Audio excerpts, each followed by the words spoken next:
Gravitation ഫിസിക്സിൽ ഗവേഷണ പ്രബന്ധം അവതരിപ്പിച്ച് അമേരിക്കയിലെ ജോർജ് മൈസൺ യൂണിവേഴ്സിറ്റിയിൽ നിന്ന് സ്കോളർഷിപ്പ് നേടിയിരിക്കുകയാണ് കോഴിക്കോട് താമരശ്ശേരിയിലെ ഒരു 13 വയസ്സുകാരൻ. യെസ്, ആ 13 വയസ്സുകാരന്റെ അപൂർവമായ നേട്ടത്തിലേക്കാണ്. 2ാം ക്ലാസ് വരെ മാത്രമേ ഈ വിദ്യാർത്ഥി സ്കൂളിൽ പോയിട്ടുള്ളൂ. ഹേബൽ അൻവർ അല്ലെ, അവന്റെ പേര് ഹേബൽ അൻവർ എന്നാണ്. താമരശ്ശേരി വാവാട് സ്വദേശികളായ അൻവർ സഹീദ. ഈ ഒരു വാർത്ത കണ്ടപ്പോൾ പലരും ചോദിക്കുന്നുണ്ട്, ആവശ്യമുള്ളത് മാത്രം പഠിച്ചാൽ പോരെ? 2ാം ക്ലാസ് വരെ പോയൊരു കുട്ടിയാണ് അമേരിക്കൻ യൂണിവേഴ്സിറ്റിയിൽ നിന്ന് PhD ഫിസിക്സിൽ അതും ലക്ഷങ്ങൾ വാങ്ങാൻ വേണ്ടി പോകുന്നത്. ഇത് ഗിഫ്റ്റഡ് ചിൽഡ്രൻ ആണ്, അഥവാ സ്പെഷ്യൽ ആയിട്ട് ആ ഒരു മേഖലയിൽ മാത്രം ഗിഫ്റ്റ് ചെയ്യപ്പെട്ട സ്റ്റുഡന്റ് ആണ്. ഇങ്ങനെ അപൂർവങ്ങളിലായിട്ട് നമ്മുടെ നാടുകളിലൊക്കെ കുട്ടികൾ കണ്ടുവരാറുണ്ട്. ഇത്തരം കുട്ടികൾക്ക് അതിനെ പ്രോത്സാഹിപ്പിക്കാൻ വേണ്ടിയുള്ള സ്കില്ലുകൾ നൽകി കഴിഞ്ഞാൽ സ്വാഭാവികമായിട്ടും അത് കൃത്യമായിട്ട് വളരും. ഈ കുട്ടി 2ാം ക്ലാസ് കഴിഞ്ഞ് ഡിസ്കണ്ടിന്യൂ ചെയ്തു, സ്കൂളിൽ കാര്യമായി പോയിട്ടൊന്നുമില്ല. അതിന് പകരം ഗ്രാവിറ്റേഷണൽ ഫിസിക്സിൽ കാര്യമായിട്ട് വായന കാര്യങ്ങൾ നടത്തി അതിന് പ്രബന്ധം അവതരിപ്പിച്ചതിനാണ് കുട്ടിക്ക് കിട്ടിയിട്ടുള്ളത്. ഇതുപോലെ സാധാരണക്കാരായ നമ്മൾ, ഗിഫ്റ്റഡ് അല്ലാത്ത സാധാരണക്കാരായ നമ്മൾ ചെയ്തു കഴിഞ്ഞാൽ സ്വാഭാവികമായിട്ടും നമ്മുടെ സ്കൂളിംഗും ഉണ്ടാവില്ല, സോഷ്യൽ സ്കില്ലോ കാര്യങ്ങളോ ഒന്നും നമുക്ക് ഉണ്ടാവില്ല. അപ്പൊ രണ്ടും രണ്ട് കേസാണ് എന്ന രീതിയിൽ നമ്മൾ ഇത് നിർബന്ധമായിട്ട് മനസ്സിലാക്കിയിരിക്കണം. ഇന്ത്യയിൽ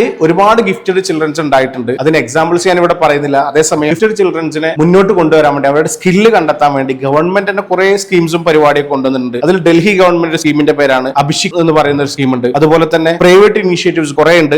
ഞാൻ 1-2 ഒരു എക്സാമ്പിൾ ആയിട്ട് ഞാൻ വായിക്കാം. അതിൽ national institute of advanced studies ഇതിനു വേണ്ടി വർക്ക് ചെയ്യുന്നുണ്ട്. Division foundation four gifted children. അപ്പോൾ നമ്മുടെ മക്കൾക്ക് ആർക്കെങ്കിലും ഇത്തരത്തിൽ ഗിഫ്റ്റഡ് ആയിട്ടുള്ള സ്കൂളിലൊക്കെ പോകാൻ ചിലപ്പോൾ ഇവർക്ക് മടിയായിരിക്കും. പക്ഷേ ആ മടിയുള്ള സമയത്ത് അവരെന്ത് ചെയ്യും, മറ്റു ഏതെങ്കിലും ഒരു കാര്യത്തിൽ ഫോക്കസ് ചെയ്യുന്നുണ്ടോ ശ്രദ്ധിക്കണം. അല്ലാതെ ഒന്നിനും ഫോക്കസ് ചെയ്യാതെ വെറുതെ സോഷ്യൽ മീഡിയയിൽ ട്രോൾ ചെയ്യുകയും ഗെയിമും കളിച്ചിരിക്കുന്നവന്മാരെ എന്ത് ചെയ്യണം, നിർബന്ധമായിട്ട് നമ്മൾ ആ മടി മാറ്റാനുള്ള കൗൺസിലിംഗ് കാര്യങ്ങളും കൊടുത്ത് അവരെന്ത് ചെയ്യണം, സ്കൂളിലേക്ക് പറഞ്ഞേക്കണം. ഇല്ലെങ്കിൽ കടിച്ചതും ഉണ്ടാവില്ല, പിടിച്ചതും ഉണ്ടാവില്ല.